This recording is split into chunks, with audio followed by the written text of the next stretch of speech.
हरे कृष्णा।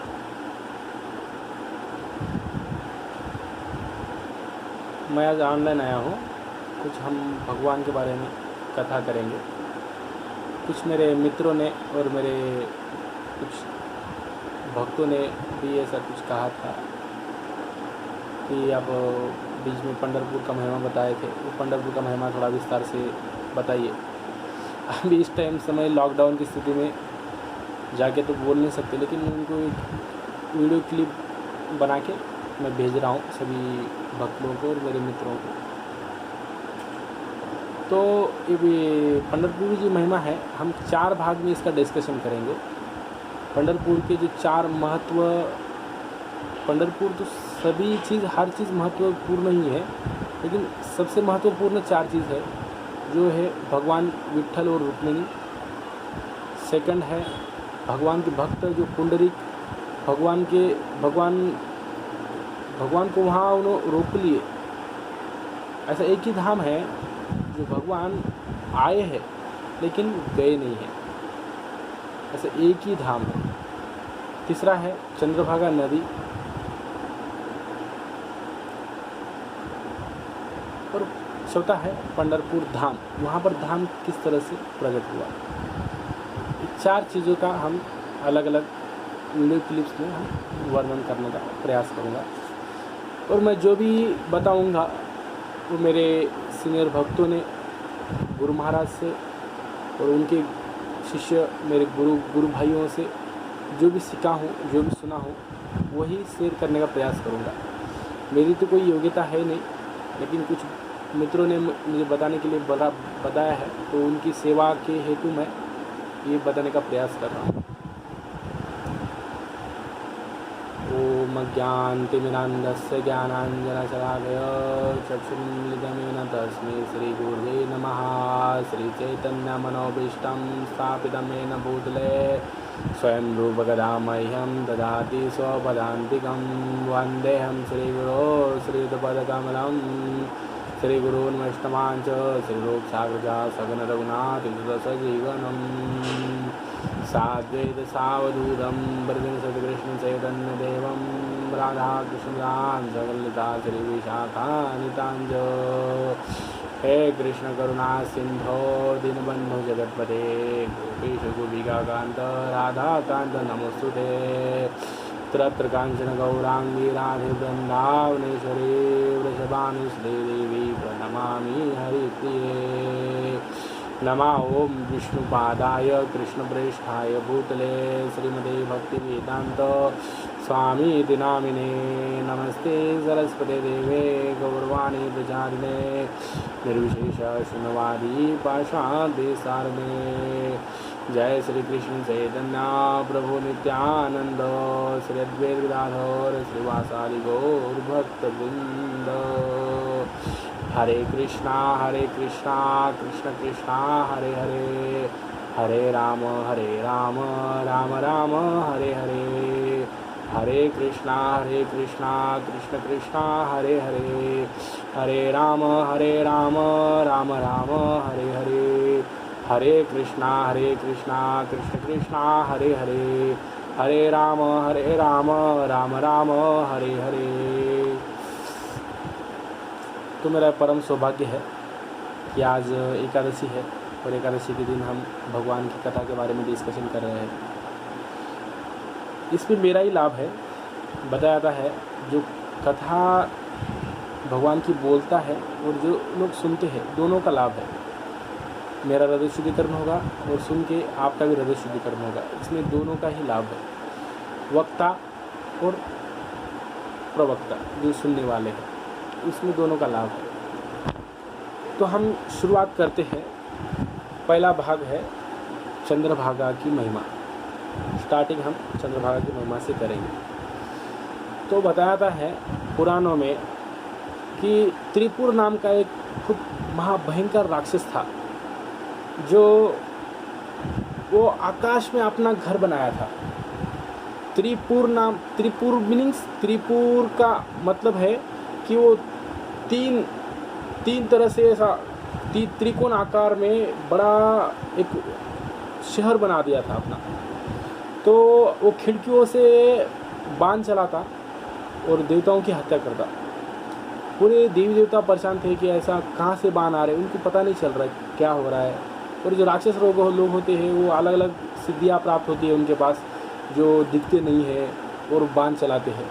तो सभी देवी देवता त्राई करके भगवान विष्णु के पास जाते हैं और भगवान विष्णु से प्रार्थना करते हैं कि हे भगवान, हम कुछ समझ नहीं पा रहे हैं, एक राक्षस हमारे को सता रहा है और हमारी कृपा करके हमारी सहायता करिए।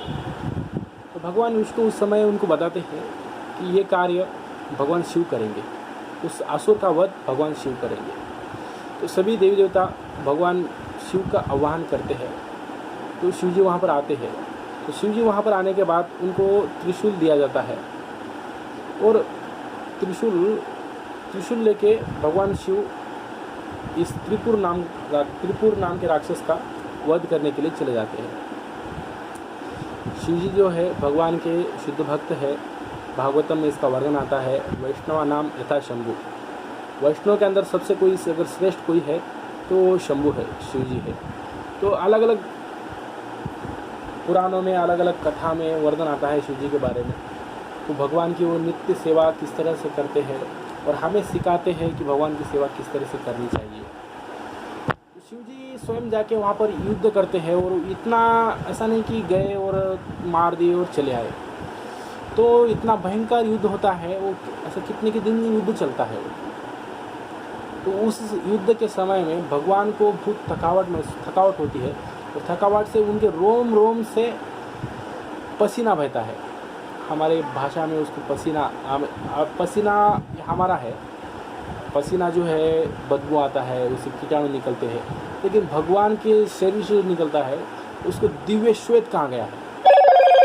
जो दिव्य श्वेत, जो भगवान दूर दूर तक उसकी खुशबू चली जाती है, तो वो पूरे रोम रोम से निकल के एक नदी के रूप में बहने लगता है। कहाँ से? भीमा शंकर जो पूना है उसके बाजू में जो है, वहाँ से वो बहने लगता है। तो इतना गड़गड़ाहट, इतना जोर से इतना बड़ा नदी होता है और इतना आवाज़ करते हुए वो दिंडीर वन की तरफ आता है। तब उस समय पंढरपुर का नाम पंढरपुर नहीं था, दिंडीर वन था। तो दिंडीर वन की तरफ बढ़ता है। तो सभी दिंडीर वन के लोग वासी भयंकर इतना ध्वनि सुन के वो लोग समझते हैं कि अरे प्रलय आ गया क्या। तो सब लोग डर के वहाँ पर धाम के एक रक्षक होते हैं काल भैरव नाम के, तो उनकी शरण में चले जाते हैं कि आप हमारी रक्षा करो। तो काल भैरव वहाँ उनके रास्ते में, वो नदी के रास्ते में खड़ा हुआ था। तब उसको भीमा नदी के नाम से बुलाया जाता था बाद में, जब वो प्रकट होने के बाद। तो वो राक्षस को देखते कि नदी इतना डर जाती है कि अरे ये मेरा वध कर देगा क्या। लेकिन वो इमीडिएटली भगवान से प्रार्थना करती है, विठल से प्रार्थना करती है। तो भगवान विठल वहाँ प्रकट होते हैं, उनसे उनको बताते हैं, उनको निर्देश देते हैं कि आप आवाज़ मत करिए, बिना आवाज़ करते हुए आप चलिए, ये काल भैरव आपको कुछ भी नहीं करेगा। जो उस समय से नदी जो है बिना आवाज़ करते हुए शांतता के रूप में बह रही है। अभी भी बताया जाता है कि बड़ा कुछ पूर आया, कुछ बड़ा बारिश हुआ, कितना भी नदी के अंदर पानी हो, वो आवाज़ नहीं करती है। हम अगर देखे होंगे चंद्रभागा नदी बहुत बड़ी है और उस समय तो वो बहुत बड़ी थी। अभी तो वो कलयुग का नदी है वो, उस समय तो वो बहुत बड़ी थी, बहुत बड़ी आवाज़ कर रही थी। तो उस समय से अब तक वो भगवान के आदेशों का पालन करते हुए शांत रूप में बहती है। कुछ भी साउंड नहीं, कुछ भी उसका डिस्टर्बेंस नहीं, लहरों का भी। इस तरह से नदी का प्रगट्य हुआ जो भगवान के दिव्य स्रोत से। और बताया जाता है पंढरपुर धाम ऐसा है, यहाँ पर किसका निवास नहीं है। ब्रह्मा के दृष्टिकोण में पूरे 33 कोटि देवी देवता वहाँ पर आके तपस्या किए हैं, भगवान की आराधना किए हैं और अभी भी कर रहे हैं। ऐसा नहीं कि उस समय किए, अभी भी कर रहे हैं। कुछ देवी देवता पेड़ के रूप में, कुछ देवी देवता अलग अलग पत्थर के रूप में वहाँ पर नित्य भगवान का कीर्तन कर रहे हैं। इतना वो दिव्य धाम है। अलग अलग अभी पंढरपुर की महिमा के अंदर हम डिस्कशन करेंगे, पंढरपुर धाम किस प्रकार से प्रकट हुआ और ये धाम इस जगत का नहीं है, हम आगे डिस्कशन करेंगे इसका। तो नदी जिस तरह से प्रकट हो गई, इतना दिव्य नदी, तो बताया जाता है मराठी में आचार्य संतों ने कहा है, माझी बहीण चंद्रभागा करित असे पाप भंगा। तो अगर हमारे कितने भी संक्षिप्त कितने की जन्मों के अगर पाप है, तो चंद्रभागा नदी के अंदर स्नान करने से केवल पूरी तरह से नष्ट हो जाते हैं। तो इसके हम आगे चल के एक दो तीन उदाहरण भी देखेंगे। और पंढरपुर महिमा के अंदर, भगवान के महिमा के अंदर पूरी तरह से हर समय चंद्रभागा नदी का वर्णन कुछ कुछ अध्यायों में मिलता ही है। उपनिषदों के अंदर कहा गया है, अलग अलग अध्यायों के अंदर, अलग अलग शास्त्रों के अंदर चंद्रभागा नदी का वर्णन किया गया है। तो एक समय क्या होता है, भगवान इंद्र देवताओं के राजा, कभी कभी देवी देवताओं को भी भगवान शब्द उपाधि दी जाती है क्योंकि वो भगवान की सेवा में लगे हुए हैं। तो देवताओं के राजा इंद्र गौतम ऋषि की पत्नी अहिल्या, गौतम ऋषि जो है भगवान के भी, वो भी भगवान के शुद्ध भक्त है और ऋषि है, महातपस्वी है। एक बार क्या होता है, उनकी शादी का प्रसंग हम बताएंगे यहाँ पर। तो अहिल्या ये इतनी सुंदर होती है, तो अहिल्या के जो पिताजी है वो कंडीशन लगाते हैं, जो भी पृथ्वी की पूरी प्रदक्षिणा करेगा उससे जो पहला आएगा उससे अहिल्या की विवाह किया जाएगा। तो सभी देवी देवता उस स्वयंवर में आते हैं, पहले स्वयंवर रचाया जाता था, तो स्वयंवर में आते हैं। तो सभी देवी देवता अपना अपना वाहन लेके वो प्रदर्शना करने चले आते। लेकिन गौतम ऋषि जो है वो त्रिकालदर्शी है, वो पूरा ज्ञाता है, भगवान की शुद्ध भक्त है। तो वो क्या करते हैं, अपनी गाय को लेके पूजा करते हैं और उसकी प्रदक्षिणा करके अहिल्या से विवाह कर लेते हैं। तो सब देवी देवता पूरा चक्कर मार के आते हैं, तो देखते हैं क्या रहे, शादी तो हो गई। तो शादी होने के बाद भी इंद्र ने तब अहिल्या को देखा, तो अहिल्या इतनी सुंदर थी, इंद्र के मन में बस गई। इंद्र सोचने लगा कि ये मेरे को मिली तो कितना अच्छा रहता।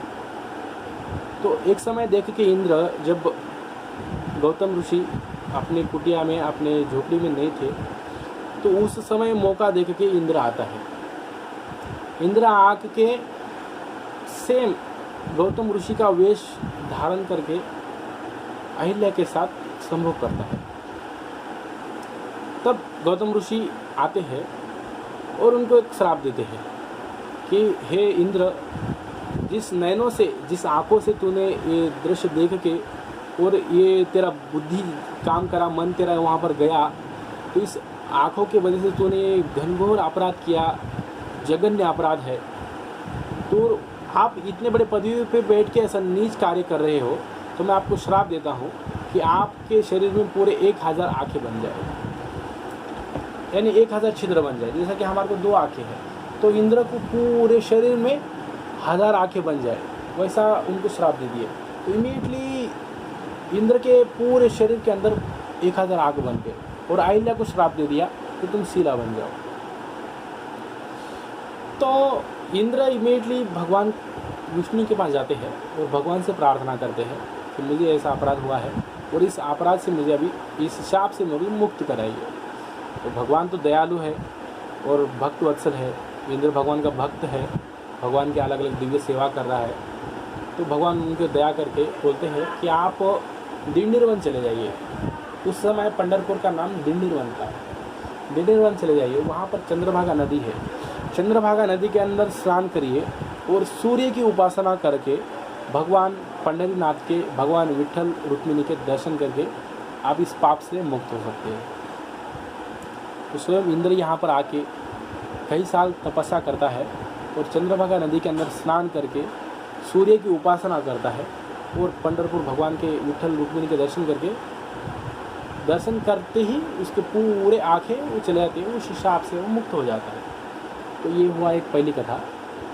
ऐसे ही एक दूसरी भी कथा आती है जो देवताओं की है, जो देवताओं, जो चंद्र देवता, तो चंद्र देवता भी एक समय क्या होता है, उनसे भी एक जघन्य अपराध हो जाता है। अपने गुरु महाराज बृहस्पति, उनकी पत्नी, तो उस समय जो बड़े बड़े ऋषि थे वो गृहस्थ आश्रम में ही रह के अपनी भक्ति करते थे। तो उनकी पत्नी थी, उनकी पत्नी भी बहुत सुंदर थी। और एक समय पे बृहस्पति जब कहीं बाहर चले जाते हैं तो इंद्र की नज़र उनकी पत्नी के ऊपर होती है, गुरु के पत्नी के ऊपर होती है। ऐसा एक्चुअली बहुत जघन्य अपराध है, लेकिन इंद्रिया को कंट्रोल नहीं कर सकते। जब तक हम भगवान की शुद्ध भक्ति नहीं करेंगे तब तक हम अपने इंद्रियों को कंट्रोल नहीं कर सकते। तब चंद्र जाके अपने गुरु की पत्नी से, बृहस्पति की पत्नी से संभोग करता है। संभोग करने के बाद ये बात बृहस्पति को पता चलती है, तो बृहस्पति उनको आके श्राप देते हैं, आप इस तरह से जघन्य अपराध किए हो, क्षमा के लायक नहीं है, लेकिन मैं आपको श्राप देता हूँ, आप क्षय हो जाए, यानी टीबी, आपका शरीर घटता चले जाए। तो इमीडिएटली वो पछतावा करते हैं, पछतावा करके अपने गुरु की शरण में चले आते हैं। तो गुरु है, अपराध करेंगे तो भी वो क्षमा करेंगे, तो उनको वो क्षमा कर देते, बोलते हैं लेकिन क्षमा तो मैं कर दूंगा आपको, लेकिन मेरा जो शाप है उसको कोई भी रोक नहीं सकता और इसको कोई खंडन नहीं कर सकता। तो बोले कि आप कुछ ना कुछ तो प्रयास बताइए, कुछ ना कुछ तो आप मेरे को बताइए जिससे मैं इससे मुक्त हो जाऊँ। तो मैं आपको एक इसका पर्याय बताता हूँ। आप चले जाइए दिंडेरवन चले जाइए, वहाँ पर चंद्रभागा नदी है। चंद्रभागा नदी के अंदर स्नान करिए, स्नान करके सूर्य की उपासना करिए और पंडरपुर भगवान के दर्शन करिए और सूर्य की उपासना वहाँ पर नित्य करिए। तो सूर्यदेव आपको सलाह देंगे, उस तरह से आप इस पाप से मुक्त हो जाएंगे। पाप से तो मुक्त नहीं हो जाएंगे, लेकिन कुछ संक्षेप रूप में आप इससे छुटकारा पाएंगे। तब स्वयं चंद्रदेव यहाँ पर आते हैं और तपस्या करते हैं।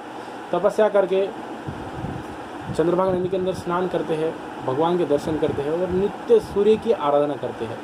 तो सूर्यदेव उनको प्रकट होकर बताते हैं कि आपको एक थोड़ी सी छूट दी जा सकती है। वो छूट क्या है?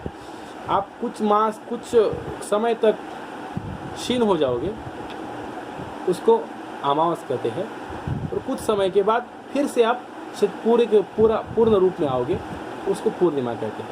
तो हम चंद्र को देख के ये सीख सकते हैं, चंद्र की जो दशा हुई है ये इसी कारण से हुई है, जो कुछ समय के लिए वो घटता है और बाद में फिर से वो प्रकट होता है। उसका नित्य कार्यक्रम वो चल रहा है उस हिसाब से ही। तो हम इसे समझ सकते हैं कि अभी कुछ लोग प्रश्न करेंगे कि अरे देवी देवताओं में भी ऐसा होता है क्या? तो भगवान बताते हैं 14 भुवन के अंदर जब तक हम भगवत धाम में जाएंगे तब तक हम पूरी तरह से इंद्रियों से परे नहीं जाएंगे। 14 भुवन के अंदर ये पूरे कार्यकलाप चलते हैं। 14 भुवन, जब तक हम भगवान के धाम में जाएंगे तब तक हम इस ऐसे बुरे विचार, बुरे काम से मुक्त नहीं हो सकते। तो कितना भी बड़ी देवी देवता भी हो, इंद्र हो, चंद्र हो, तो उनका मन भटकता है, इस तरह से वो अपराध कर बैठते हैं। तो ये हुआ चंद्रभागा नदी की महिमा का। और आगे भी बहुत सारी इसका महिमा आएगा, जो हम पंढरपुर महिमा के अंदर भी इसका वर्णन करेंगे। भगवान पंडरीनाथ के जब महिमा आएगा उसमें भी वर्णन करेंगे। बाद में जो पुंडलिक है, पुंडलिक भक्त भगवान का, जो भगवान को आह्वान करके वहीं पर ठहराया, उसकी क्या महानता है, एक संक्षिप्त रूप में हम आगे डिस्कशन करेंगे। ये फर्स्ट भाग है, तो हम इसको अभी हम यहाँ विराम देते हैं। हरे कृष्णा। कुछ गलती इसमें हुआ तो मुझे क्षमा करिए। हरे कृष्णा।